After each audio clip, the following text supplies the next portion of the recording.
Boa noite, oitava fase. Vamos começar agora a nossa revisão para avaliação.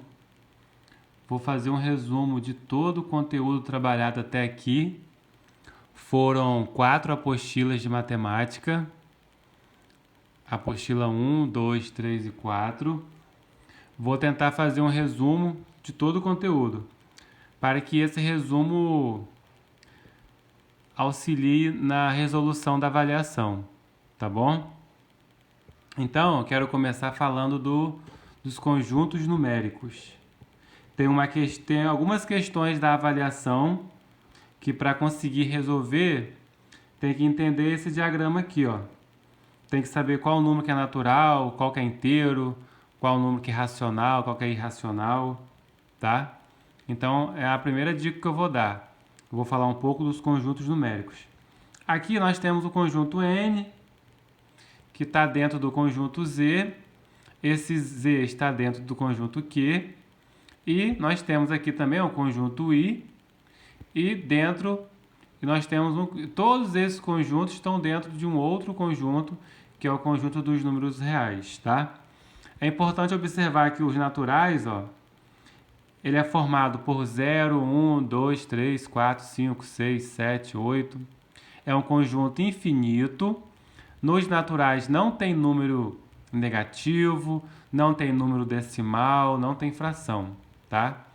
Nos naturais são esses números. São os inteiros positivos. E todos os naturais estão dentro de quê? Todos os números naturais estão dentro do conjunto Z. Ou seja, todo número natural é inteiro, mas nem todo inteiro é natural. Quais elementos do conjunto Z, que é o conjunto dos números inteiros? Nós temos o 0, o 1, o 2, o 3, o 4, o 5 e nós temos também os números negativos, tá? Dentro de Z não tem fração, não tem número decimal, não tem dízima periódica, tá? É o 0, 1, 2, 3, 4, 5, positivo. E à esquerda do zero nós temos o menos 1, menos 2, menos 3, menos 4, tá bom? Lembrando que todo número natural é inteiro, mas nem todo inteiro é natural. Um exemplo, menos 1 é inteiro e não é natural, tá bom? Dentro de Q agora, ó, dentro do conjunto Q estão todos os elementos de N, estão todos os elementos de Z. Ou seja, todo natural é racional, todo inteiro é racional, mas nem todo racional é natural e nem todo racional é inteiro, tá bom? Aqui no conjunto Q nós temos também agora as frações, nós temos os números decimais, nós temos as dízimas periódicas. Dentro do conjunto Q nós temos, por exemplo, 2,33333, nós temos menos 2, 1 meio, 1 terço, 1 décimo, tá bom?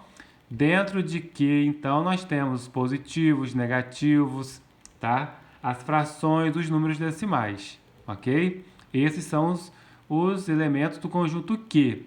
Nós temos, por exemplo, ó, 1 meio. 1 meio, ele é racional, mas não é natural, não é inteiro. Nós temos a dízima periódica, 0,333, ó.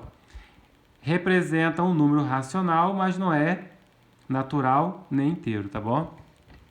Nós temos aqui também, ó, o conjunto I, que é o conjunto dos números irracionais, tá? Qual é a definição de número irracional? É toda representação infinita e não periódica. Por exemplo, raiz de 2, raiz de 3, o π, tá? É irracional, raiz de 2, raiz de 3, tá bom? É importante, ó. Nenhum irracional é racional e nenhum racional é irracional. Eles estão separadinhos, tá vendo? Aqui nós temos o diagrama dos irracionais e aqui nós temos o diagrama dos racionais, tá? Juntando os dois conjuntos, ó, quando eu faço a união do conjunto Q com o conjunto I, nós vamos formar o conjunto R, que é o conjunto dos números reais. Então, ó, todo irracional é real, todo racional é real, Mas cuidado que nem todo real é racional e nem todo real é irracional. Por exemplo, qual que é real, mas não é irracional? São os racionais. Os números racionais são números reais, mas não são números irracionais. E os irracionais são números reais, mas não são racionais. Esse grupo, vamos pensar assim, esse grupo não se mistura com esse grupo aqui. Mas todos são números o quê? São números reais, tá? Então, entendendo qual o número que é real, por exemplo, todo natural é racional, mas nem todo racional é natural. Todo irracional é real, mas nem todo real é irracional, tá? Todo racional é real, mas nem todo real é racional. Sabendo isso, vocês vão conseguir resolver algumas questões da prova, tá? Eu até dei um exemplo aqui para ajudar vocês. Próximo vídeo eu vou explicar.